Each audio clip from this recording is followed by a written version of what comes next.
where the mind is without fear and the head is held high, where knowledge is free.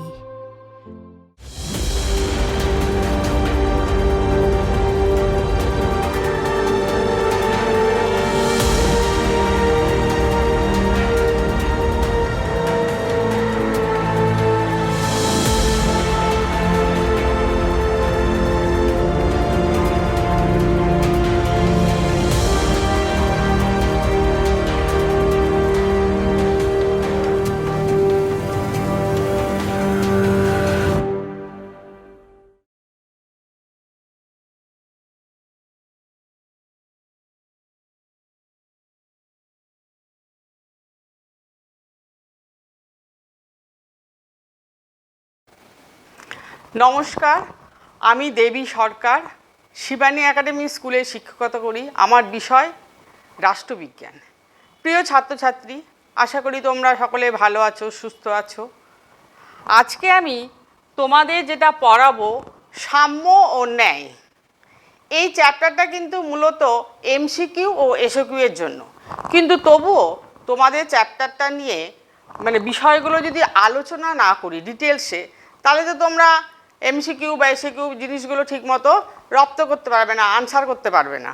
যার জন্যই তোমাদেরকে ডিটেলসে পড়াতে হচ্ছে। আজ আমি তোমাদের সাম্য ও ন্যায়ের ওপর ডিটেলসে আলোচনা করব।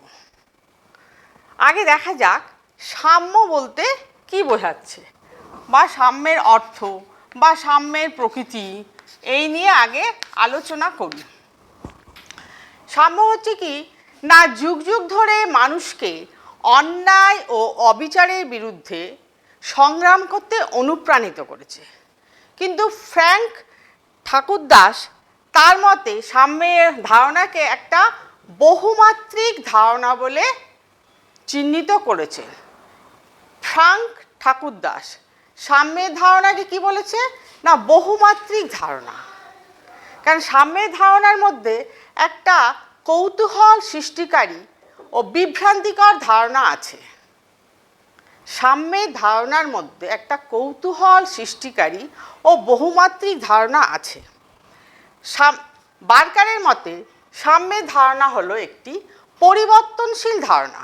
বার্কারের মতে, বার্কার আবার কি বলছে না, বার্কারের মতে সাম্যের ধারণা হলো একটা পরিবর্তনশীল ধারণা, যেটা কি করে না, সমাজের ওপর প্রভাব বিস্তার করে একটা নতুন সমাজ গঠনের জন্য তৈরি করে, একটা নতুন রূপ ধারণ করে। এই পরিবর্তনশীল সাম্যের এই পরিবর্তনশীল ধারণাটা সমাজের ওপরও একটা প্রভাব ফেলে এবং একটা নতুন সমাজ গঠনে নতুন রূপ ধারণ করে। এখন আমরা দেখি যে এটা হচ্ছে একটা ভূমিকা দিলাম। এবার হচ্ছে সাম্যের অর্থ। সাম্য বলতে কি বোঝায়? এমনিতে দেখো সাম্য বলতে কি কি বলে? সাম্য সাম্য মানে সবাই সমান, সবাই সমান, ধনী দরিদ্র হেনা তেনা যা আছে সবাই সমান, প্রত্যেকেকে সমান একটা দৃষ্টিভঙ্গিতে দেখা, সকলেই সমান। কিন্তু রাষ্ট্রবিজ্ঞানে এই সবাই সমান বা সকলেই সমান এই কথাটা বলে না। ল্যাস্কি বলছে যে সকলের জন্য সমান এই কথাটা রাষ্ট্রবিজ্ঞানীরা কখনোই মেনে নিতে পারে না। তাদের মতে ল্যাস্কি বলেছেন সাম্য বলতে বোঝায় বিশেষ সুযোগ সুবিধার অনুপস্থিতি। 2 নম্বর, সকলের জন্য পর্যাপ্ত সুযোগ সুবিধা। ল্যাস্কি কি বলেছে যে বিশেষ সুযোগ সুবিধা। 1 নম্বর কি না, বিশেষ সুযোগ সুবিধার অনুপস্থিতি। বিশেষ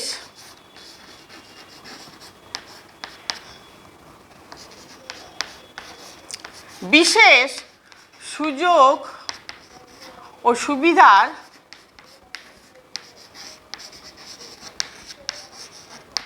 অনুপস্থিতি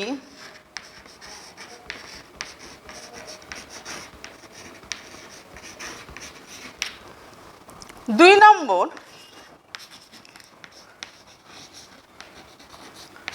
সকলের জন্য পর্যাপ্ত সুযোগ সুবিধা।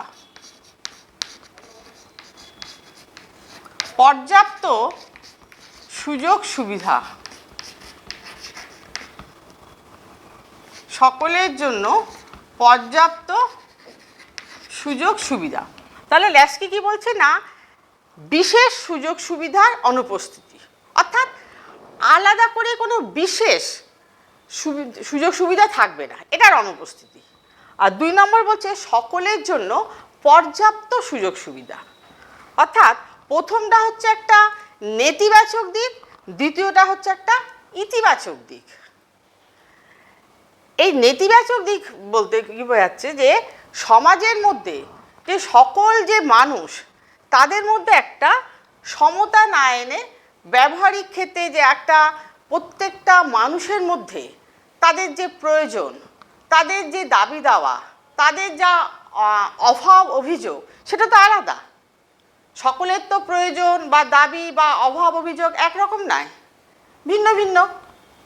সেই জন্য ব্যবহারের ক্ষেত্রেও এটা প্রভাব পড়ছে। এটাই ল্যাস্কি বলছে, যে প্রত্যেকটা মানুষের প্রয়োজন আলাদা, অভাব আলাদা, যোগ্যতা আলাদা, মর্যাদা আলাদা, এইগুলোকে যদি একইভাবে দেখা হয় তাহলে কিন্তু অসুবিধা আছে। এটাই রাষ্ট্রবিজ্ঞানীদের ধ্যান ধারণা।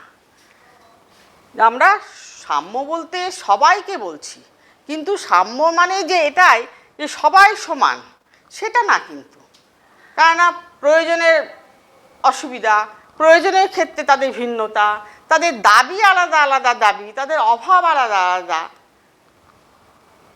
এই কারণে ল্যাস্কি বলেছে যে তাদের যেহেতু এই যে দাবি আলাদা বা প্রয়োজন আলাদা, অভাব আলাদা, এই ভিন্নতাগুলো যদি না যায় তাহলে কিন্তু সমাজে সাম্য কখনোই আসবে না। যতদিন এই প্রয়োজনের ভিন্নতা, দাবির ভিন্নতা এইগুলো থাকবে ততদিন কিন্তু সাম্য আসবে না। তখনই সাম্য আসবে যখন সবার মধ্যে একটা ব্যবহারের ক্ষেত্রে একটা এক জিনিস আসবে। এটাই ল্যাস্কির কথা। আচ্ছা, এইবার প্রকৃতির মধ্যে কি বলছে, যে তাহলে কি হলো, সাম্য বলতে কখনোই সমান নয়। এটাই দাঁড়ালো যে সাম্য বলতে কখনোই সমান, এটা রাষ্ট্রবিজ্ঞানীদের ধারণা। রাষ্ট্রবিজ্ঞানীরা বলছে যে সাম্য বলতে কখনোই সমান সমান না, একটা ভিন্নতা রয়েছে। কিসের ভিন্নতা না, ব্যবহারের ক্ষেত্রে ভিন্নতা। আচ্ছা, এবার হচ্ছে কি না, প্রকৃতি।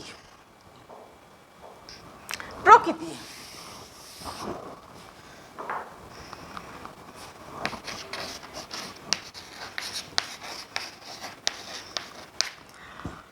প্রকৃতি বলতে কি বোঝাচ্ছে, যে অধ্যাপক ল্যাস্কি কি বলছে না, ভিন্ন ভিন্ন দৃষ্টিকোণ থেকে এই সাম্যটাকে দেখেছে।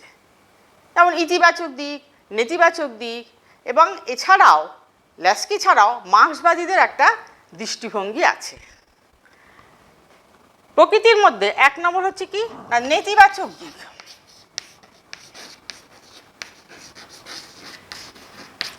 নেতিবাচক দিক থেকে কি বলছে, যে নেতিবাচক দিক থেকে সাম্য বলতে বলছে জাতি, ধর্ম, বর্ণ, স্ত্রী পুরুষ নির্বিশেষে প্রভৃতির ভিত্তিতে কাউরির মধ্যে কোনো বৈষম্য করা যাবে না। এইগুলোর মধ্যে বৈষম্য করার অর্থই হচ্ছে যে প্রত্যেকটা ব্যক্তির মধ্যে যে একটা সুপ্ত প্রতিভা আছে সেটাকে নষ্ট করা। প্রত্যেকটা মানুষের মধ্যে তো একটা সুপ্ত প্রতিভা থাকে। এবার যদি এই জাতি, ধর্ম, বর্ণ, স্ত্রী পুরুষ নির্বিশেষে যদি এগুলোকে ভাগ করা হয় বা পার্থক্য করা হয় তাহলে কিন্তু সেটা হবে না। সেই জন্য বলছে অধ্যাপক ল্যাস্কি যে জাতি, ধর্ম, বর্ণ, স্ত্রী পুরুষে এগুলো কোনো বৈষম্য করা যাবে না।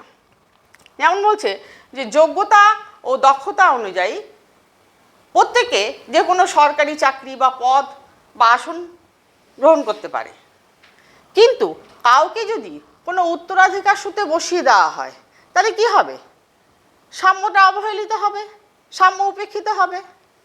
ধরো সমান যোগ্যতা ও দক্ষতার ভিত্তিতে কেউ সরকারি চাকরি বা পদ বা আসন লাভ করছে, এবার সেটাকে করা হচ্ছে কি না উত্তরাধিকার সূত্রে কেউ বসে গেল, তাহলে কি হবে, না সাম্যর নীতি উপেক্ষিত হবে বা অবহেলিত হবে। এটাই হচ্ছে নেতিবাচক দিক। তাই বলছে যে মার্ক্স বলছে যে কখনোই অর্থনৈতিক সাম্য না থাকলে কখনোই সমাজে সাম্য আসবে না। অর্থনৈতিক সাম্য বা রাজনৈতিক সাম্য বা সামাজিক সাম্য, সমস্ত দিক থেকে সাম্য থাকতে হবে, এটাই মার্ক্সবাদীরা বলছে। আচ্ছা, এবার ইতিবাচক অর্থে নেতিবাচক দিকের আরেকটা উদাহরণ আমি বলি। যেমন ধরো, উদাহরণটা কি না, ধরো এই যে যোগ্যতা ও দক্ষতার ভিত্তিতে যে কোনো সরকারি চাকরি বা পদ বা আসন লাভ করছে, এবার কিছু কিছু জায়গায় কোনো সঙ্গত কারণে স্ত্রী পুরুষের মধ্যে পার্থক্য করা হয়। যেমন ধরো পুলিশের চাকরি বা সামরিক বাহিনী, এগুলোতে কি, এগুলোতে এখন মহিলারা ঢুকছে কিন্তু পুরুষদেরকে বেশি পছন্দ করা হয়।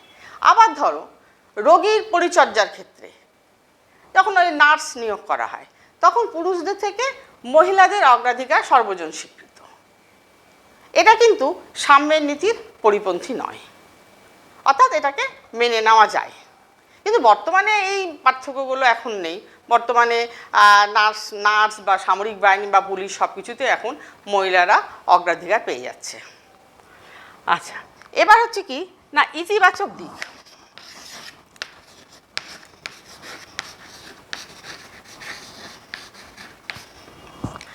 ইতিবাচক অর্থে বলছে যে পর্যাপ্ত সুযোগ সুবিধা, অর্থাৎ প্রত্যেকটা মানুষকে একটা সমান বা পর্যাপ্ত সুযোগ সুবিধা দিতে হবে। কিন্তু এই পর্যাপ্ত সুযোগ সুবিধা আর সমান সুযোগ সুবিধা, পর্যাপ্ত সুযোগ সুবিধা এবং সমান সুযোগ সুবিধা, এই দুটো কিন্তু এক নয়, এটা আলাদা আলাদাভাবে আছে। যেমন বেন ও পিটার্স বলছে যে সকলের জন্য পর্যাপ্ত সুযোগ সুবিধা বা সমান সুযোগ সুবিধা দেওয়ার অর্থ যে আত্মবিকাশের উপযোগী একটা যথাযথ পরিবেশ সৃষ্টি করা। প্রত্যেকটা মানুষই কি করবে না, সে তার আত্মবিকাশ করবে, ব্যক্তিত্বের বিকাশ ঘটাবে। তার জন্য কি দরকার না, একটা সুযোগ সুবিধা। সেটাই বলছে বেন ও পিটার্স যে প্রত্যেকের আত্মবিকাশের উপযোগী যথাযথ সুযোগ সুবিধাকেই বলা হচ্ছে সাম্য। যেমন ধরো একটা উদাহরণ দিচ্ছি, এই ধরো দৌড় প্রতিযোগিতা যখন শুরু হয়, তখন কি হয়, সব প্রতিযোগিতাকে একটা সরলরেখায় দাঁড় করিয়ে দেওয়া হয়, তারপর ওরা দৌড়াচ্ছে। সেই রকম রাষ্ট্র কর্তৃক প্রদত্ত যে রাষ্ট্র যে সুযোগ সুবিধাগুলো দিচ্ছে, সবাইকে কিন্তু এক সরলরেখায় দাঁড় করানো হচ্ছে। কিন্তু সেক্ষেত্রে যেমন শুরুতে একটা সাম্যের প্রয়োজন, কিন্তু সবাই তো এই সুযোগের সদ্ব্যবহারগুলো করতে পারে না। রাষ্ট্র দিচ্ছে, সুযোগ সুবিধা দিচ্ছে, কিন্তু সবাই তো এটা সদ্ব্যবহার করছে না, বিভিন্নজন বিভিন্ন ক্ষেত্রে অপব্যবহারও করছে। তো এটাই বলছে যে সকলকে সমান মর্যাদা ও স্বীকৃতি প্রদানের অর্থই হলো নীতিটিকে উপেক্ষা করা। সকলকে সমান মর্যাদা ও সকলকে যদি একই স্বীকৃতি দেওয়া হয়, তাহলে সাম্যের নীতিটাকে উপেক্ষা করা হয়। এটাই হচ্ছে ইতিবাচক দিক। আচ্ছা, এবার হচ্ছে মার্ক্সবাদীদের দৃষ্টিতে সাম্য।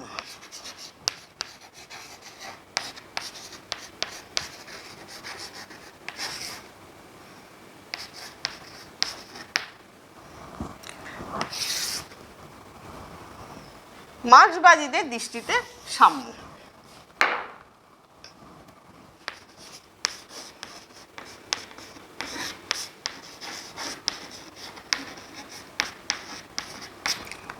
মার্ক্সবাদীরা কি বলছে, তাদের মতে মার্ক্সবাদীরা সম্পূর্ণ ভিন্ন দৃষ্টিকোণ থেকে বিচার বিশ্লেষণ করেছে।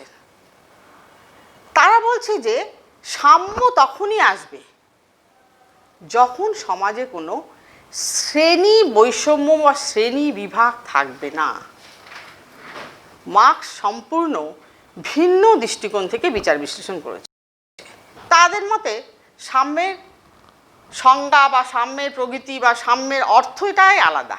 তারা বলছে সাম্য তখনই থাকবে যখন সমাজে কোনো শ্রেণী বিভাগ বা শ্রেণী বিভাজন থাকবে না। শ্রেণী বিভাগ থাকলেই তো ধনতান্ত্রিক সমাজ, বুর্জোয়া সমাজ, মধ্যবিত্ত সমাজ বা আপার ক্লাস, মিডল ক্লাস, এরকম বিভিন্ন ক্লাস চলে আসবে। কিন্তু মার্ক্স বলছে যে কোনো ক্লাস বা শ্রেণী থাকবে না, সবাই সমান।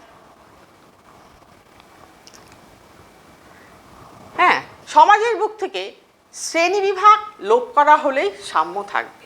যেমন অর্থাৎ পুঁজিপতিদেরকে উচ্ছেদ করতে হবে এবং তাদের অধিকারচ্যুত করে করলেই কি হবে না ব্যক্তিগত যে সমস্ত ব্যক্তির তারা মুক্তি পাবে। আবার যে উৎপাদনের উপাদানসমূহ সেগুলোর যে মালিকানা সেগুলো কী করতে হবে না সমাজের একটা সামাজিক সম্পত্তিতে পরিণত করতে হবে। তাহলে কী হবে সাধারণ মেহনতি মানুষ তারাও একটা সম্পত্তি পাবে বা সেই সব অধিকার পাবে। নিজ নিজ যোগ্যতা ও দক্ষতা অনুযায়ী সকলে কাজ করতে পারবে বা কাজ করার সুযোগ পাবে এবং কাজ করার পরে যার যেটা কাজ সেই অনুযায়ী পারিশ্রমিক পাবে এবং যার যার যোগ্যতা এবং দক্ষতা সেই অনুযায়ী যে কাজ করা সেটাকে সবাই যেন সমান কর্তব্য বলে মনে করে। এটাই হচ্ছে মার্ক্সবাদীদের কথা। তারা মনে করে এই সমাজে শ্রেণী বলে কিছু থাকবে না, সবাই সমান। এই ধনতান্ত্রিক সমাজ বা এই যে মধ্যবিত্ত সমাজ এই সমাজগুলো থাকবে না, অর্থাৎ আপার ক্লাস মিডল ক্লাস এই যে ক্লাস বা শ্রেণী বিভাগ এগুলো থাকবে। এটাই মার্ক্সবাদীদের কথা। যেমন লেনিন বলেছিলেন শোষক ও শোষিত ভুরিভোজী ও ক্ষুধার্তদের মধ্যে সাম্যকে কখনোই প্রতিষ্ঠা করা যায় না বা কখনোই স্বীকার করা যায় না। শোষক ও শোষিত ভুরিভোজী ও ক্ষুধার্তদের মধ্যে সাম্যকে কখনোই মেনে নেওয়া যায় না বা স্বীকার করা যায় না। আচ্ছা, এই হয়ে গেল মার্ক্সবাদীদের দৃষ্টিভঙ্গি।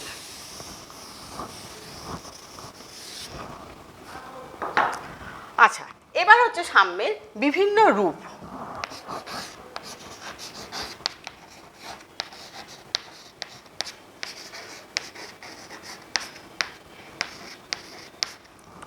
সাম্যের এই প্রকৃতিগুলো বিশ্লেষণ করলে এই নেতিবাচক দিক বললাম, ইতিবাচক দিক বললাম বা মার্ক্সের যে দৃষ্টিভঙ্গি মার্ক্সবাদী যে দৃষ্টিভঙ্গি সেটা বললাম, তার ভিত্তিতে এই যে সাম্যের যে প্রকৃতি সেটা বেরিয়ে আসে। অর্থাৎ সাম্যের প্রকৃতি হলো কি না এটা বহুমাত্রিক, অর্থাৎ সাম্যের ধারণাটাই হচ্ছে বহুমাত্রিক ধারণা। এক নম্বর হচ্ছে কি না স্বাভাবিক সাম্য।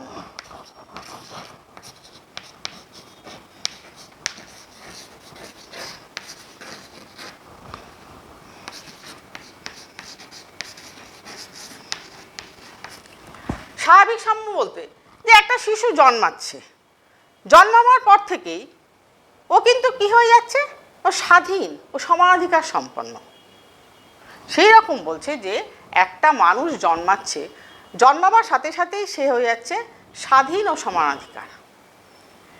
স্টোইক দার্শনিকরা মনে করছে তাই, আবার সিসেরো, পলিবিয়াস প্রমুখ রোমান দার্শনিকরা, খ্রিস্ট ধর্মের যাজকরা, রুশো এরা কি বলছে, এরা বলছে যে এই যে স্বাভাবিক সাম্য এটাকে ওরা মেনে নিচ্ছে, যে মানুষ জন্মাবার সাথে সাথে কি হয়ে যাচ্ছে স্বাধীন ও সমানাধিকার।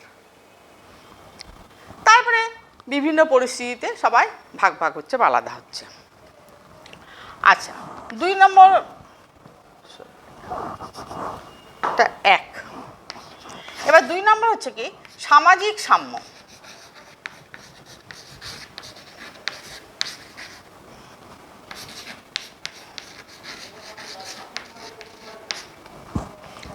সামাজিক সাম্য বলতে কি বোঝাচ্ছে যে সমাজের সামাজিক ক্ষেত্রে এই যে মানুষের সঙ্গে যে মানুষের সমতা সেটাকেই বোঝাচ্ছে সামাজিক সাম্য। যে সমাজের মধ্যে যে প্রত্যেকটা মানুষ আছে সেই মানুষের সাথে মানুষের যে একটা সমতা সেটাকেই বলছে সামাজিক সাম্য। যখন ধরো জাতি ধর্ম বর্ণ স্ত্রী পুরুষ নির্বিশেষে কাউরির মধ্যে পার্থক্য করা হচ্ছে না, সবাই সমান, জাতি ধর্ম বর্ণ স্ত্রী পুরুষ নির্বিশেষে সবাই সমান, তাদের মধ্যে কোনো পার্থক্য করা হচ্ছে না, সেটাকেই বলছে সামাজিক সাম্য। যেমন কিন্তু দাস সমাজ ও সামন্ত সমাজে কিন্তু এইরূপ সাম্যের অস্তিত্ব নেই, দাস সমাজেও নেই এবং সামন্ততান্ত্রিক সমাজেও নেই। তবে এই যে সামাজিক সাম্যের ধারণা ধনতান্ত্রিক সমাজ প্রতিষ্ঠিত হওয়ার সাথে সাথে সামাজিক সাম্যের ধারণাও প্রসার লাভ করে। তারপরে কি বলছে 3 নম্বর আইনসম্মত সাম্য।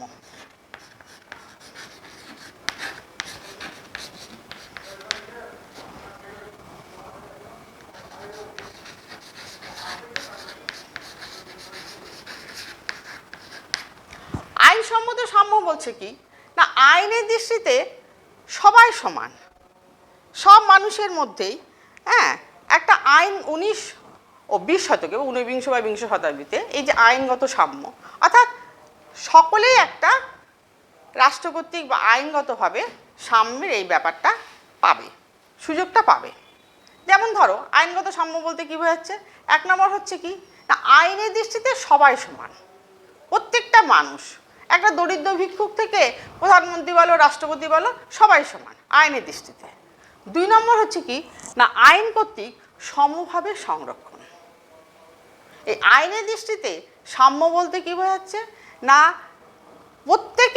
প্রত্যেকটা মানুষ তার পদমর্যাদা, তার যোগ্যতা, দক্ষতা, সমস্ত দিক দিয়ে প্রত্যেকটা মানুষ হচ্ছে সমান, কেউ আইনের বাইরে যেতে পারবে না, সবাই আইনের অধীনে, সরকারি বেসরকারি প্রতিষ্ঠান সকল আইনের অধীনে।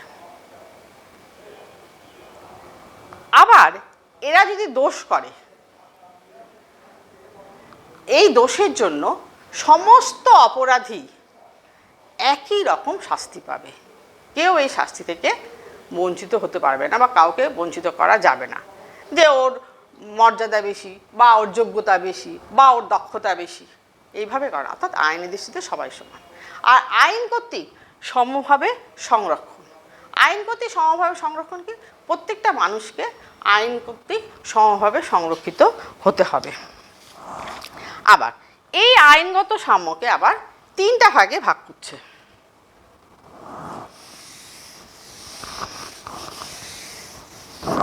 আইনগত সাম্যকে আবার 3টে ভাগে ভাগ করছে। 1 নম্বর কি না, ব্যক্তিগত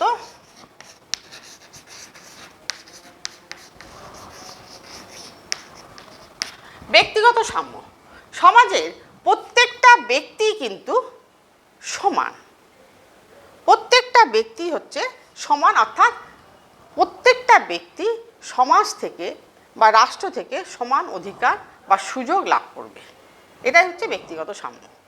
রাষ্ট্রের কাছ থেকে বা সমাজের কাছ থেকে প্রত্যেকেই কিন্তু একই রকম একটা অধিকার পাবে, এখানে কিন্তু কোনো ভেদাভেদ থাকবে না। তারপর হচ্ছে কি না, রাজনৈতিক সাম্য।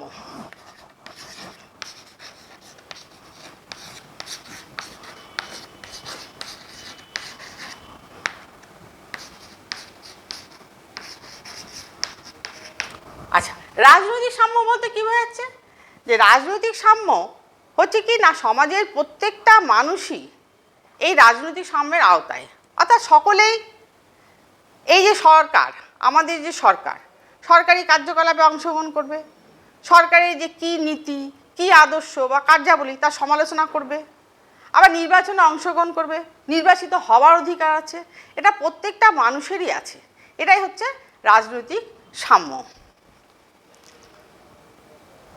আচ্ছা, তারপর হচ্ছে কি না, অর্থনৈতিক সাম্য।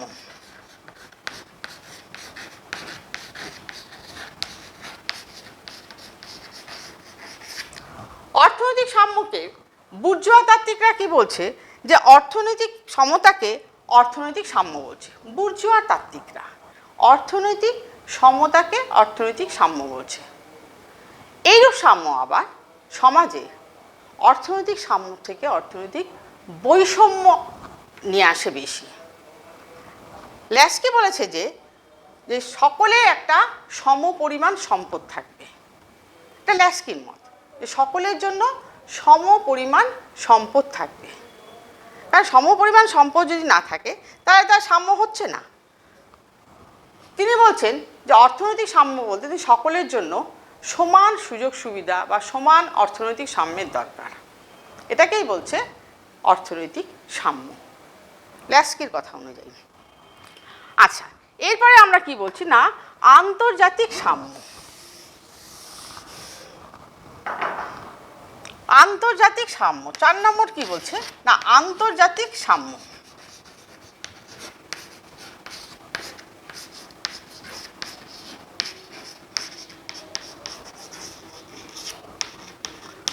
আন্তর্জাতিক সাম্য বলতে কি বোঝাচ্ছে, যে আন্তর্জাতিক ক্ষেত্রে যে সাম্যটা আছে সেটাকেই বলছে আন্তর্জাতিক সাম্য, অর্থাৎ ক্ষুদ্র বৃহৎ, সম্পদশালী সম্পদহীন, শক্তিধর শক্তিহীন, এই সমস্ত রাষ্ট্রকে সমমর্যাদা প্রদানই হচ্ছে এই সাম্য, আন্তর্জাতিক সাম্য।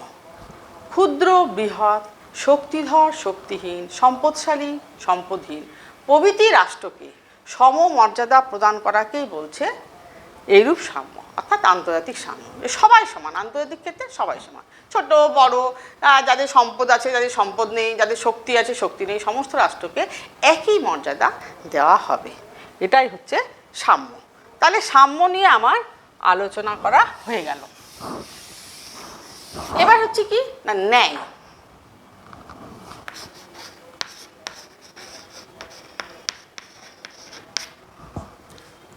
সাম্যের ধারণার মতো এই যে স্বাধীনতা অধিকার ও সাম্যের মতো ন্যায়ও কি হচ্ছে, ন্যায়ের ধারণাটাও গণতান্ত্রিক সমাজ গঠনের পক্ষে একটা খুব গুরুত্বপূর্ণ। স্বাধীনতা যেমন আছে, অধিকার আছে, সাম্যও যেমন, সেই রকম ন্যায়ের ধারণাটাও গণতান্ত্রিক সমাজ গঠনের পক্ষে একটা খুবই গুরুত্বপূর্ণ। এবং ন্যায় বলতে কি বোঝায় বা ন্যায়ের সংজ্ঞা কী, এটা নিয়ে কিন্তু রাষ্ট্রবিজ্ঞানীদের মধ্যে একটা মতবিরোধ আছে। এর সঠিক ন্যায়ের সংজ্ঞা কী বা সঠিক ন্যায় বলতে কি বোঝায়, তাদের মধ্যে একটা মতবিরোধ আছে। কিন্তু ন্যায় বলতে কি বোঝায় এটা গ্রিক বিজ্ঞানী পিথাগোরাস তার অনুগামীদের মতে সর্বপ্রথম ন্যায়ের উল্লেখ পাওয়া যায় তাদের রচনায়। গ্রিক বিজ্ঞানী পিথাগোরাস ও তাদের রচনায়, অনুগামীদের রচনায় সর্বপ্রথম ন্যায় ব্যাপারটা লক্ষ্য করা যায়। এবং দেশ কাল ও পাত্রভেদে ন্যায়ের ভিন্ন ভিন্ন রূপ দেখা যায়। এখন দেখা যাক এই যে ন্যায় কথাটার অর্থ কী। ন্যায়ের ইংরেজি প্রতিশব্দ কি হলো না জাস্টিস। ন্যায়ের ইংরেজি প্রতিশব্দ কি না জাস্টিস।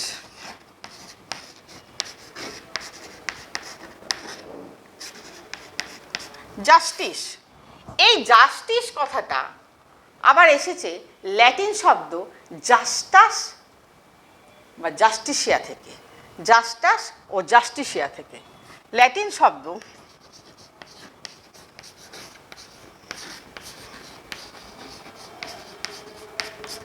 জাস্টাস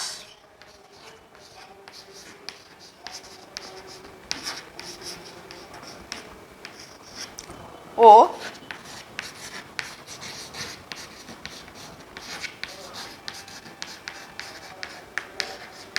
জাস্টিসিয়া থেকে, ল্যাটিন শব্দ জাস্টিস। তাহলে জাস্টিস শব্দটা কোত্থেকে এসছে না ল্যাটিন শব্দ জাস্টাস ও জাস্টিসিয়া থেকে। এই ন্যায়ের অর্থ হচ্ছে কি না ন্যায়ের অর্থ হচ্ছে কি সংযোগ সাধন বা সামঞ্জস্য বিধান। সংযোগ সাধন বা সামঞ্জস্য বিধান। বার্কার বলছে যে ন্যায় হচ্ছে একটা সমন্বয়ী শব্দ, একটা সমন্বয়ী শব্দ, অর্থাৎ সকলের মধ্যে একটা সমন্বয় ঘটাচ্ছে, সংযোগ সাধন বা সামঞ্জস্য বিধান। আবার বার্কার বলছে কি ন্যায় একটা সমন্বয়ী শব্দ।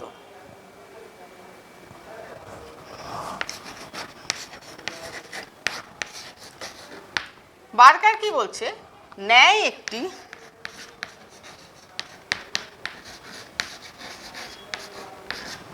সমন্বয়ী শব্দ।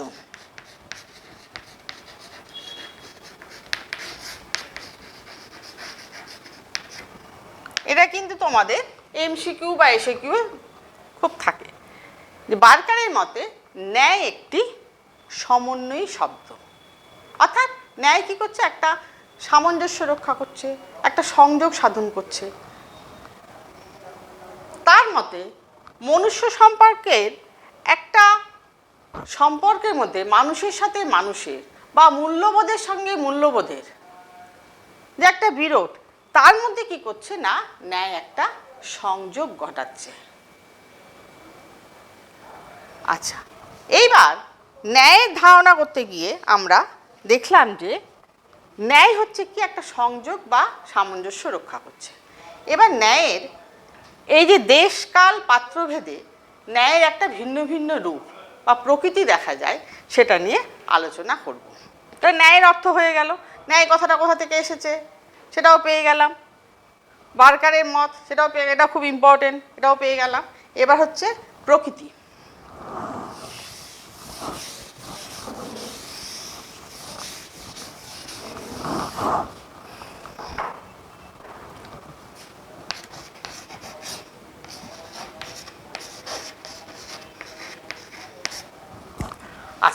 ন্যায়ের প্রকৃতির কি হচ্ছে না, দেশ কাল ও পাত্র ভেদে এই প্রকৃতিটা চেঞ্জ হয়। বিভিন্ন দেশ, বিভিন্ন কাল বা পরিস্থিতিতে এই ন্যায়ের ধারণা চেঞ্জ হয়। তবে উদারনৈতিক দৃষ্টিভঙ্গি ও মার্ক্সীয় দৃষ্টিভঙ্গিতে যে ন্যায়, সেটা নিয়ে আলোচনা করব।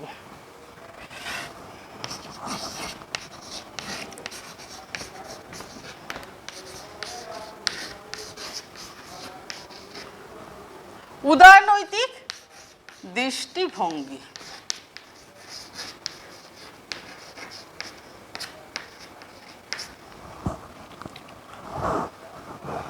আচ্ছা, উদারনৈতিক দৃষ্টিভঙ্গিতে কি বলছে যে উদারনৈতিক দৃষ্টিভঙ্গির যে অন্যতম প্রবক্তা কেন, আর্নেস্ট বার্কার।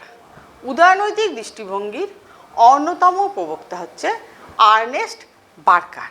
তার মতে ন্যায় হচ্ছে কোনো বিমূর্ত ধারণা না, অর্থাৎ অ্যাবস্ট্রাক্ট না, কোনো একটা অ্যাবস্ট্রাক্ট ব্যাপার না, বিমূর্ত ধারণা, অর্থাৎ সামাজিক বাস্তবতা। মানে অর্থাৎ এটা একটা বাস্তব ভিত্তিক, এটা একটা বাস্তবের সাথে যোগাযোগ আছে, অর্থাৎ বাস্তবের উপর ভিত্তি করে ন্যায়টা। এটাই হচ্ছে আর্নেস্ট বার্কারের কথা। আর্নেস্ট বার্কার উদারনৈতিক দৃষ্টিভঙ্গির যে প্রবক্তা আর্নেস্ট বার্কার, উনি বলছেন ন্যায় হচ্ছে একটা সামাজিক বাস্তবতা, কোনো বিমূর্ত ধারণা, অর্থাৎ বাস্তবের ওপর ভিত্তি করে ন্যায়টা, এর একটা বাস্তব ভিত্তি রয়েছে। এটা বার্কারের কথা। এবার এই যে ন্যায়, ন্যায় কি করছে না, প্রকৃতির মধ্যে একটা ভারসাম্য রক্ষা করছে। প্রকৃতির মধ্যে একটা ভারসাম্য রক্ষা করছে, সমস্ত মানুষ, সমস্ত পরিস্থিতি, তার মধ্যে একটা ভারসাম্য রক্ষা করছে। এবং এই যে ন্যায়, তার পেছনে কি হচ্ছে, একটা আইন আছে। অর্থাৎ আইন বলতে কি, রাষ্ট্র। আইন মানে রাষ্ট্র। যে ন্যায়ের পেছনে একটা রাষ্ট্রের ভূমিকাকে সবসময় গুরুত্বপূর্ণ ভূমিকা বলে মনে করা হয়। অর্থাৎ যে কি, এই যে এই আইনের পেছনে আছে বৈধতা এবং নৈতিক মূল্য। বৈধতা এবং নৈতিক মূল্য। বৈধতা বলতে কি, যে আইন হচ্ছে সার্বভৌম রাষ্ট্র কর্তৃক সমর্থিত ও অনুমোদিত। এই আইনটা, এই আইনের পিছনে যে বৈধতা, অর্থাৎ এই বৈধতার বলতে কি বোঝাচ্ছে, যে সার্বভৌম রাষ্ট্র কর্তৃক, রাষ্ট্র মানে তো সার্বভৌম ক্ষমতা, অর্থাৎ সার্বভৌমিকতা না থাকলে সেটা রাষ্ট্র হবে না, তার অনুমোদন এবং সমর্থন দরকার। সেটা হচ্ছে বৈধতা, অর্থাৎ আইনটাকে বৈধ হতে হবে। আর নৈতিক মূল্য কি না, সামাজিক ন্যায় নীতিবোধের ওপর যে প্রতিষ্ঠিত আইনটা, সেটাই হচ্ছে নৈতিক মূল্য। সমাজের ন্যায় নীতি বোধের ওপর যে আইনটা প্রতিষ্ঠিত, সেটাই হচ্ছে নৈতিক মূল্য। তাহলে আইনের পেছনে কি আছে না, বৈধতা আছে এবং নৈতিক মূল্য আছে। এটা হচ্ছে উদারনৈতিক দৃষ্টিভঙ্গিদের মন্তব্য। হ্যাঁ, উদারনৈতিক দৃষ্টিভঙ্গি ওরা কি বলছে, ওদের তো আধুনিক ধ্যান ধারণা, যে এই যে ধরো ন্যায়, ন্যায়ের পেছনে আইন, আইন মানেই রাষ্ট্রকে থাকতে হবে। এবার রাষ্ট্র মানে সার্বভৌম রাষ্ট্র, তার একটা সমর্থন, তার একটা সহযোগিতা। আর নৈতিক মূল্যটা কি না, সামাজিক ধ্যান ধারণা। ঠিক আছে, তাহলে উদারনৈতিক দৃষ্টিভঙ্গিদের মতে এই হচ্ছে, অর্থাৎ মূল ব্যাপারটা কি দাঁড়ালো, যে বাস্তবের সাথে জড়িত, অর্থাৎ বাস্তব ভিত্তিক। উদারনৈতিক দৃষ্টিভঙ্গিতে ওরা তাই বলছে, যেটা বাস্তবের ওপর দাঁড়িয়ে আছে, এটা কোনো বিমূর্ত ধারণা নয়, অর্থাৎ অ্যাবস্ট্রাক্ট ব্যাপার না, এটা হচ্ছে বাস্তব ভিত্তিক, বাস্তবের সাথে জড়িত। এর পেছনে আইন আছে, আইনটা আবার কি বৈধ, অর্থাৎ বৈধতা। এর পেছনে রাষ্ট্রের সমর্থন আছে, অনুমোদন আছে। আবার নৈতিক মূল্য, সমাজের ন্যায় নীতিবোধের ওপর এই আইনটা দাঁড়িয়ে আছে। বোঝাতে পারলাম? আচ্ছা, আর একটা ইম্পর্টেন্ট কথা আছে, সেটা বলছে র্যাফেলের কথা। এটা তো বার্কার বললো, র্যাফেল, এটা তো আমাদের খুব ইম্পর্টেন্ট, র্যাফেলের কথাটা। র্যাফেল কি বলছে, এই যে ন্যায়টাকে বলছে, ন্যায় হচ্ছে একটি দুমুখ ধারণা। র্যাফেল বলছে, এটা খুব ইম্পর্টেন্ট, তোমাদের এমসিকিউ এসিকিউ এটা আসবে। র্যাফেল বলছে এটা একটি দুমুখ ধারণা। ন্যায়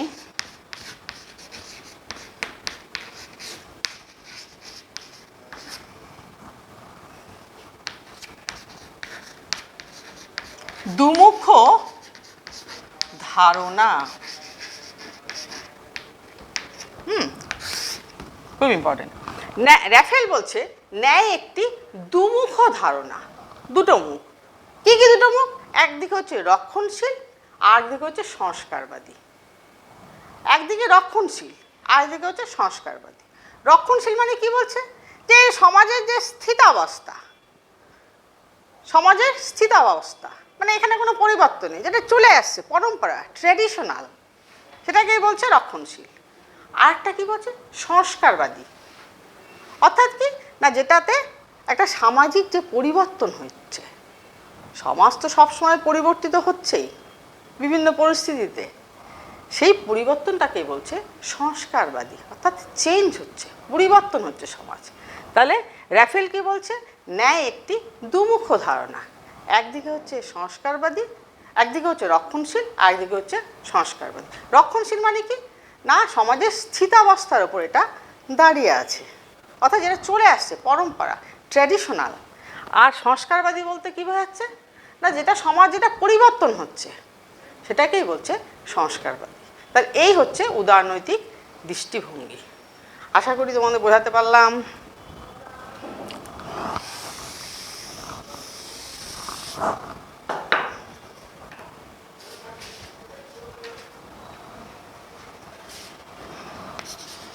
আচ্ছা, এবার হচ্ছে মার্ক্সীয় দৃষ্টিভঙ্গি।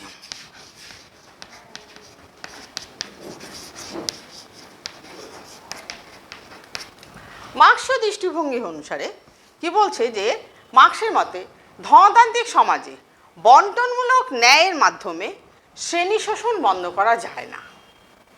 ধনতান্ত্রিক সমাজে বন্টনমূলক ন্যায়ের মাধ্যমে শ্রেণী শোষণ বন্ধ করা যায় না। এইরূপ সমাজে যারা বুর্জোয়া শ্রেণী, অর্থাৎ যারা সমাজটাকে প্রভুত্ব করছে, তারা কি করছে না, রাষ্ট্রকে তাদের হাতিয়ার হয়ে, মানে হাতিয়ার হিসেবে চালাচ্ছে, তাদের মতো করে চালাচ্ছে, তারা যেটা চায় সেইভাবে রাষ্ট্রকে চালাচ্ছে। এখানে তাহলে কি হচ্ছে না, সাধারণ মেহনতি মানুষ তারা বঞ্চিত হচ্ছে।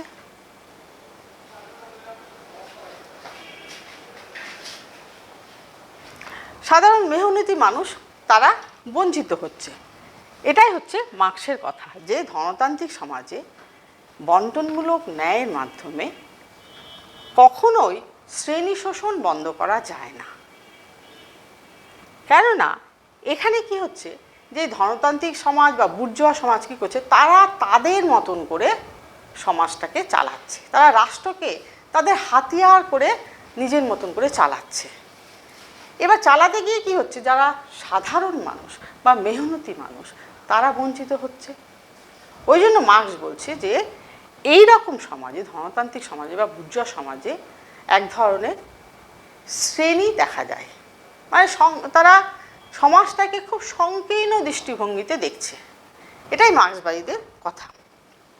এবং উৎপাদনের এই যে উপকরণ বা বিনিময় বা বন্টন, এগুলোর উপর যদি সামাজিক মালিকানা না আসে, তাহলে কিন্তু মেহনতি মানুষ বা সাধারণ মানুষ কখনোই তারা তাদের ন্যায্য পাওনাগুলো পাবে না।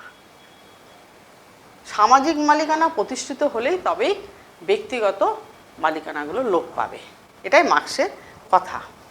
এবং এই রকম একটা ন্যায় প্রতিষ্ঠিত করতে গেলে প্রথমে সমাজতান্ত্রিক সমাজ, তারপরে আসবে কি না সাম্যবাদী সমাজ। প্রথমে সমাজতান্ত্রিক সমাজ, তারপরে আসবে কি চূড়ান্ত সাম্যবাদী সমাজ।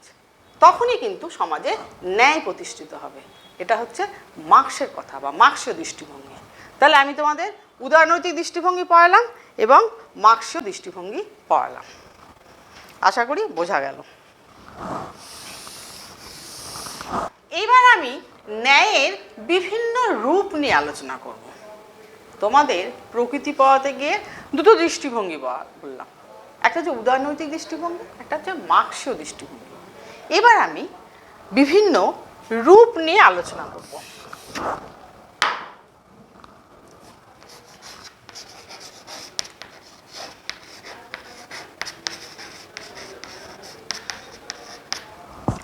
রাষ্ট্রবিজ্ঞানীরা ন্যায়ের বিভিন্ন রূপে আলোচনা করেছে, বিভিন্ন সময়ে বিভিন্ন রূপ। প্রথমে কি না আইনগত ন্যায়।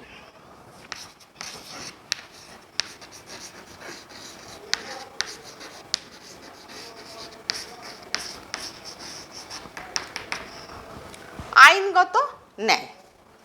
আচ্ছা, আইনগত ন্যায় বলতে বোঝাচ্ছে যে দেশের যে প্রচলিত আইন সেই অনুযায়ী চলাটাকেই বলছে আইনগত ন্যায়। বলছে দেশের যে প্রচলিত আইন, যে আইনটা নিয়ে সবাই অভ্যস্ত, সেই আইনটাকেই বলছে আইনগত ন্যায়। এই ন্যায় আবার একই সঙ্গে দুটি বিষয়ের উপর গুরুত্ব আরোপ করেছে। একটা বলছে ন্যায় অনুসারে আইন, একটা হচ্ছে আইন অনুসারে ন্যায়। একটা বলছে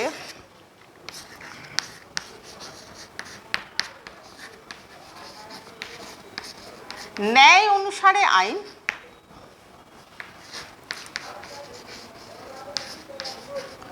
দুই নম্বর হচ্ছে আইন অনুসারে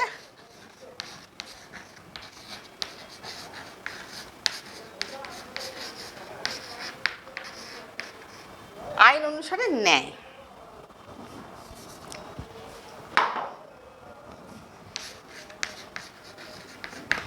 আচ্ছা, তাহলে আইনগত ন্যায়ের মধ্যে দুটো বিষয় আছে। একটা বলছে ন্যায় অনুসারে আইন, দুই নম্বর কি না আইন অনুসারে ন্যায়। এই যে ন্যায় অনুসারে আইন, সেটা কীরকম না আইনকে ন্যায়ের সাথে সামঞ্জস্য বিধান করে চলতে হচ্ছে।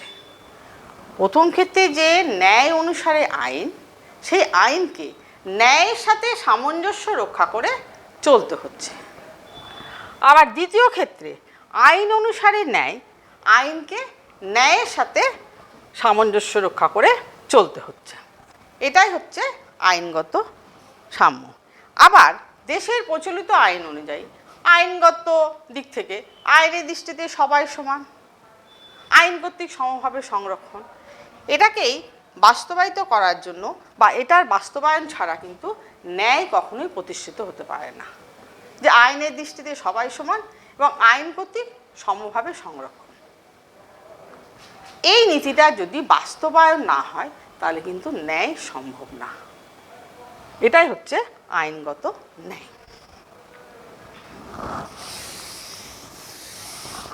আচ্ছা, তারপরে হচ্ছে কি না রাজনৈতিক।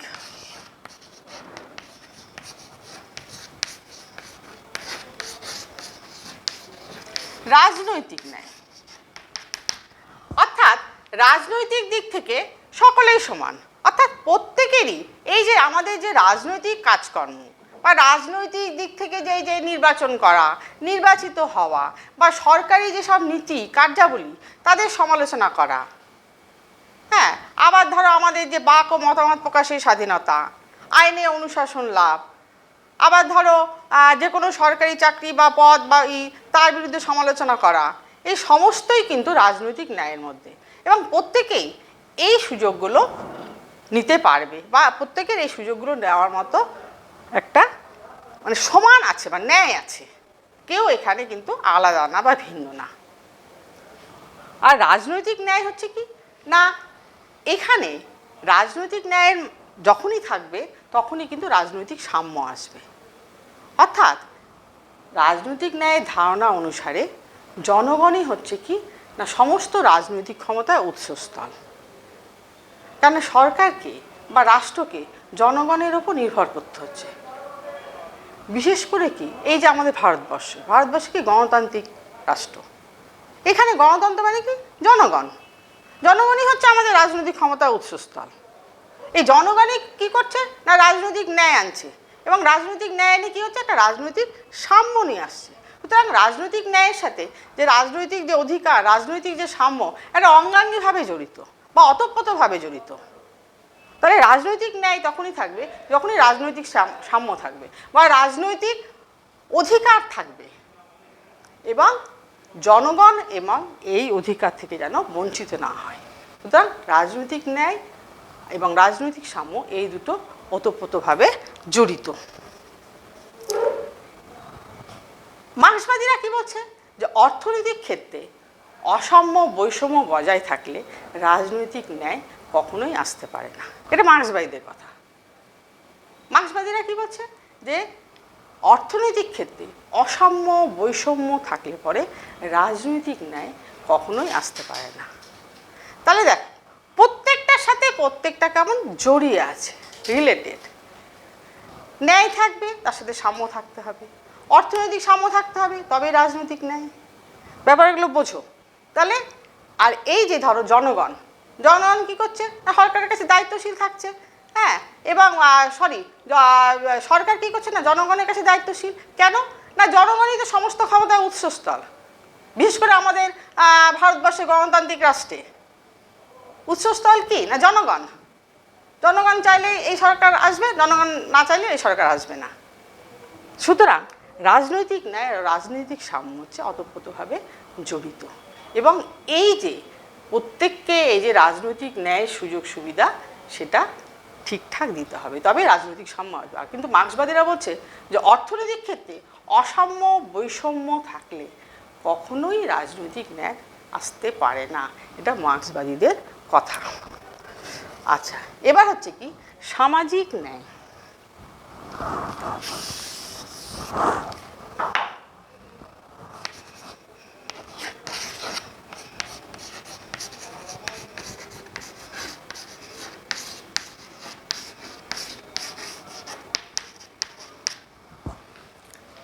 সামাজিক ন্যায় বলতে বোঝাচ্ছে যে সমাজের, এটা একটা আপেক্ষিক ধারণা। সামাজিক ন্যায়টা কীরকম, যে আজকে যেটা মনে হচ্ছে সামাজিক ন্যায়, ভবিষ্যতে ওটা হবে ন্যায় না, অন্যায়, অন্যায্য।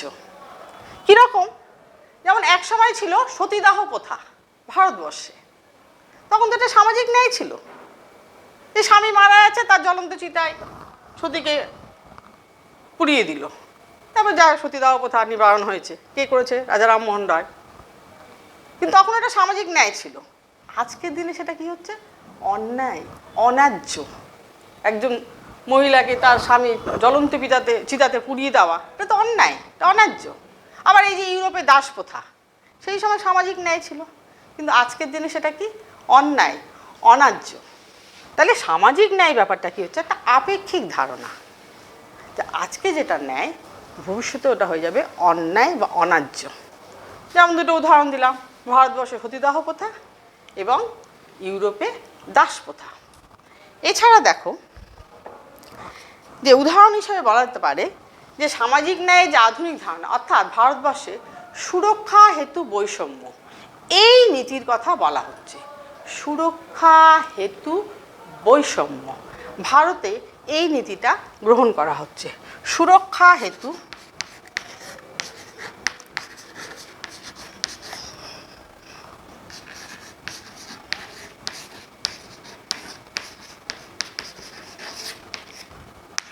সুরক্ষা হেতু বৈষম্য, এই আমাদের ভারতবর্ষের সরকার এই নীতিটা নিয়েছে।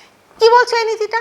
যে এই নীতি অনুসারে এই যে আমাদের তফসিলি জাতি, উপজাতি বা সমাজের এই যে সামাজিক এবং শিক্ষাগত দিক থেকে পিছিয়ে পড়া অনগ্রসর, অর্থাৎ ওবিসি, তারপরে ইঙ্গ ভারতীয়, শিশু, নারীদের জন্য উন্নয়নের জন্য রাষ্ট্র কী করছে? একটা বিশেষ সুযোগ সুবিধা প্রদান করেছে এই নীতি অনুসারে, যে এদেরকে একটা বিশেষ সুযোগ। এগুলো হচ্ছে কি না সামাজিক ন্যায়, এবং এগুলো কিন্তু সামাজিক ন্যায় সাম্যের আদৌ পরিপন্থী না। এগুলো কী হচ্ছে না সাম্যর পাশে আছে। সুরক্ষা হেতু বৈষম্য। কিন্তু এখানে আমার মার্ক্সবাদীদের একটা কথা আছে। মার্ক্সবাদীরা কি বলছে? যে এই যে বলছে শিডিউল কাস্ট শিডিউল টাইপ, অর্থাৎ তফসিলি জাতি, উপজাতি বা আদার ব্যাকওয়ার্ড ক্লাস বা নারী শিশু, এদের যে একটা সুযোগ সুবিধা দিচ্ছে, মার্ক্সবাদীরা বলছে যে কজন এরকম সুযোগ সুবিধা হবে। অর্থাৎ কি বলছে না, এরকম সুযোগ সুবিধার অর্থ হচ্ছে জনসাধারণকে একটা ভাওতা দিচ্ছে, জনসাধারণকে ভাওতা দিচ্ছে, যে এরকম বুর্জোয়ারা এর সুযোগ সুবিধা বলে নিজেরা নিজেদের স্বার্থটাকে মেটাচ্ছে এবং জনসাধারণকে ভাওতা দিচ্ছে। এটা মার্ক্সবাদীদের কথা। আচ্ছা, এবার হচ্ছে কি না অর্থনৈতিক সাম্য।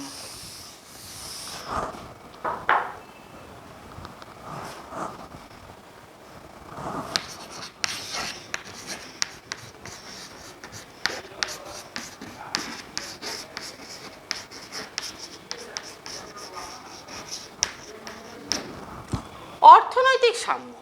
অর্থনৈতিক সাম্য বলতে কী বোঝাচ্ছে না, এই যে অর্থনৈতিক সাম্য বলতে উদারনীতিবাদীদের সাথে মার্ক্সবাদীদের একটা দৃষ্টিভঙ্গির পার্থক্য আছে।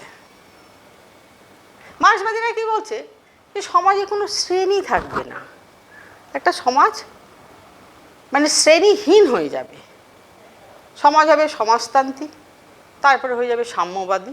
এটা মার্ক্সবাদী দৃষ্টিভঙ্গি। কিন্তু উদারনীতিবাদীরা তা বলছে না।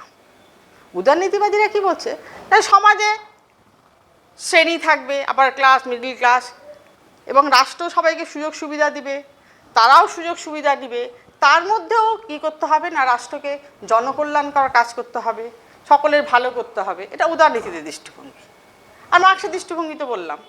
তো আইনগত সাম্য, অর্থনৈতিক সাম্যের মধ্যে এই যে উদারনীতিবাদী এবং মার্ক্সবাদীদের মধ্যে একটা দৃষ্টিভঙ্গির পার্থক্য দেখা যাচ্ছে। কি পার্থক্য না, এই যে জনকল্যাণকর রাষ্ট্রের প্রবক্তারা মানে উদারনীতিবাদীরা কি বলে না, রাষ্ট্র হবে একটা জনকল্যাণকর, সকলের যাতে কল্যাণ সাধিত হয়। সেই জনকল্যাণকর রাষ্ট্রের প্রবক্তারা ওরা কি চাচ্ছে, গতিশীল কর ব্যবস্থা। অর্থাৎ কর ব্যবস্থাটা থাকতে হবে, কর ব্যবস্থা না থাকলে পরে হবে না। যে একজন ব্যক্তি প্রচুর আয় করবে আর একজন দরিদ্র ভিক্ষুক খেতে পাবে না, সেটা হবে না। গতিশীল কর ব্যবস্থা থাকতে হবে এবং রাষ্ট্রকে জনকল্যাণকর কার্যাবলী করতে হবে, তবেই কিন্তু সমাজে অর্থনৈতিক সাম্য আসবে। এটা উদারনীতিবাদীরা বলছে যে গতিশীল কর ব্যবস্থার প্রবর্তন এবং রাষ্ট্র কর্তৃক জনকল্যাণকর কার্যাবলী সম্পাদন করতে হবে। এবং তার সাথে সাথে উদারনীতিবাদীরা বলছে যে স্বাধীন ও নিরপেক্ষ বিচার ব্যবস্থার প্রবর্তন।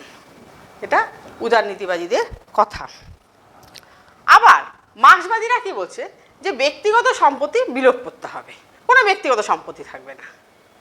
অর্থাৎ ব্যক্তিগত সম্পত্তিকে বিলোপ করে একটা সামাজিক সম্পত্তি আনতে হবে। এবং এই সব সামাজিক সম্পত্তির পরে কি হবে, সমাজ সমাজতান্ত্রিক সমাজ, তারপরে সাম্যবাদী সমাজ, তবেই কিন্তু সমাজটা ঠিক হবে। এটা মার্ক্সবাদীদের কথা। তাহলে আজকে তোমাদের রূপ নিয়ে আলোচনা হয়ে গেল। হ্যাঁ, তোমাদের যতটা পড়ালাম, ডিটেলসে পড়ালাম, এটার উপরে কিন্তু আমি অনেক সময় পড়াতে তোমাদের এমসিকিউ এসকিউ বলেছি, ওইগুলো নিয়ে আলোচনা করবে। ধন্যবাদ, তোমরা ভালো থেকো, সুস্থ থেকো।